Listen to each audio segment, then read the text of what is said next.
ಇದು ಕ್ರಿಸ್ತಪೂರ್ವ 6ನೇ ಶತಮಾನದಲ್ಲಿ ಕ್ರಿಸ್ತಪೂರ್ವ 6ನೇ ಶತಮಾನದಲ್ಲಿ ಕಂದಮಿಳ್ ಅಂತ ಮೂಲ ದ್ರಾವಿಡ ಭಾಷೆ ಏನಿತ್ತೋ ಅಲ್ಲಿಂದ ಕನ್ನಡ ಮತ್ತು ತಮಿಳು ಪ್ರತ್ಯೇಕವಾಗುತ್ತೆ. ಪ್ರತ್ಯೇಕವಾಗಿ ಎರಡು ಸ್ವತಂತ್ರ ಭಾಷೆಗಳಾಗುತ್ತೆ.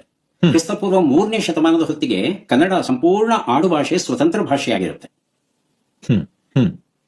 ಆದರೂ ಕನ್ನಡ ತಮಿಳು ನಡುವೆ ಕೊಡುಕೊಳ್ಳುವಿಕೆ ಇರುತ್ತೆ.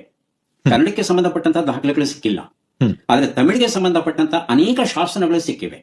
ಆ ಶಾಸನಗಳಲ್ಲಿ ಕನ್ನಡ ಶಬ್ದಗಳು ಸಾಕಷ್ಟು ಇವೆ.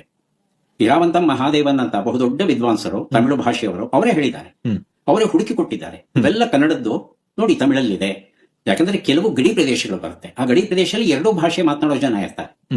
ಅವರು ತಮಿಳೇ ಮಾತಾಡ್ಲಿ ಕನ್ನಡ ಶಬ್ದಗಳು ಬಳಕೆ ಆಗುತ್ತೆ, ಕನ್ನಡವೇ ಮಾತಾಡ್ಲಿ ತಮಿಳು ಶಬ್ದಗಳ ಬಳಕೆ ಆಗುತ್ತೆ ಕೆಲವಾದ್ರು.